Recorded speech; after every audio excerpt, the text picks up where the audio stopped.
மழை நிலவரம், காய்கறி விலை நிலவரம் போல் திராவிட மாடல் ஆட்சியில் கொலை நிலவரத்தை அடுத்து இன்றைய போதைப் பொருள் விற்பனை நிலவரம். தென்காசி மாவட்டம் புளியரையில் காரில் கஞ்சா கடத்திய இருவர் சிக்கினர். திருநெல்வேலி ரெட்டியார்பட்டியை சேர்ந்த தினேஷ் மற்றும் புளியரை பகவதிபுரத்தை சேர்ந்த ரவிராஜவர்மன் ஆகியோர் காரில் 2 கிலோ கஞ்சாவை கடத்தி வந்தனர். இவர்கள் இருவரும் பிடிப்பட்ட நிலையில் அவர்களிடமிருந்த 2 கிலோ கஞ்சா பறிமுதல் செய்யப்பட்டது. திறனற்ற திமுக ஆட்சியில் நாளுக்கு நாள் அதிகரித்து வரும் போதைப் புழக்கத்தால் இளைஞர்களின் வாழ்க்கை சீரழிவதாக பொதுமக்கள் குற்றம் சாட்டுகின்றனர். விழுப்புரம் மாவட்டம் விக்கிரவாண்டி பகுதிகளில் பள்ளி கல்லூரி மாணவர்களை குறிவைத்து கஞ்சா விற்பனை அதிகரித்துள்ளது. விளம்பர மாடல் ஸ்டாலின் அரசு போதைப் பொருட்கள் புழக்கத்தை தடுக்க திறனற்று இருப்பதை வெட்ட வெளிச்சமாக்கியுள்ளது.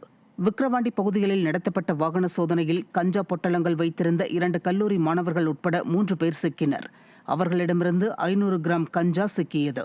எதிர்கால சந்ததியினரின் வாழ்க்கையை கேள்விக்குள்ளாக்கி வரும் போதைப்பொருள் விற்பனையை தடுக்காமல் திமுக அரசின் முதலமைச்சர் ஸ்டாலின் வீடியோ ஷூட் மட்டுமே நடத்தி வருவதாக மக்கள் விமர்சிக்கின்றனர். கன்னியாகுமரி மாவட்டம் நாகர்கோவில் பகுதிகளில் கஞ்சா விற்பனை செய்த முதியவர் சிக்கினார். நாகர்கோவில் வடிவீஸ்வரம் பகுதியைச் சேர்ந்த பிரகதீஷ் வேலப்பன் என்பவர் கேரளாவிலிருந்து கஞ்சா கடத்தி வந்து பள்ளி கல்லூரி மாணவர்களுக்கு விற்பனை செய்ததாக கூறப்படுகிறது. இந்த நிலையில் பிரகதீஷ் வேலப்பனை பிடித்து விசாரணை நடத்திய போது கஞ்சா விற்றதை ஒப்புக்கொண்டார். இதையடுத்து விற்பனைக்காக பிரகதீஷ் வேலப்பன் வைத்திருந்த 2 கிலோ கஞ்சா பறிமுதல் செய்யப்பட்டது. நிர்வாகத்திறனற்ற திமுக ஆட்சியில் காய்கறி விற்பனை செய்வது போல் கஞ்சா உள்ளிட்ட போதைப் பொருட்கள் விற்பனை செய்யப்படுவதாக பொதுமக்கள் குற்றம் சாட்டியுள்ளனர். விருதுநகர் மாவட்டம் ஸ்ரீவில்லிபுத்தூர் அருகே கஞ்சா விற்பனையில் ஈடுபட்ட 89 வயது மூதாட்டி சிக்கினார்.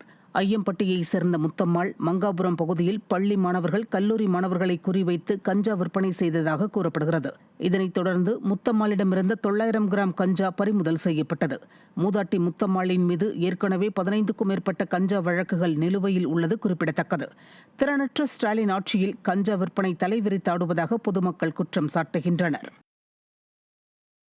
கடலூர் மாவட்டம் புவனகிரியில் கஞ்சா விற்பனை செய்தவர் சிக்கினார். ஆந்திராவிலிருந்து கஞ்சா கடத்தி வந்து புவனகிரி கடைத்தெருவில் விற்பனை செய்த இடையன் பால் சிறையை சேர்ந்த வெங்கடாச்சலம் என்பவர் சிக்கிய நிலையில் அவரிடமிருந்து சுமார் 1.25 கிலோ கஞ்சா கைப்பற்றப்பட்டது. இதை கண்ட பொதுமக்கள் கஞ்சா விற்பனை செய்யும் சில்லறை விற்பனையாளர்களை மட்டும் தேடி தேடி பிடிக்கும் ஸ்டாலின் அரசின் ஏவல் துறை எப்போது மொத்த வியாபாரிகளை பிடிக்கும் என காட்டமாக கேள்வி எழுப்புகின்றனர். திருவண்ணாமலை மாவட்டம் செங்கம் அருகே குட்கா உள்ளிட்ட போதைப் பொருட்களை விற்பனை செய்த அரசு ஊழியர் உட்பட 3 சிக்கினர்.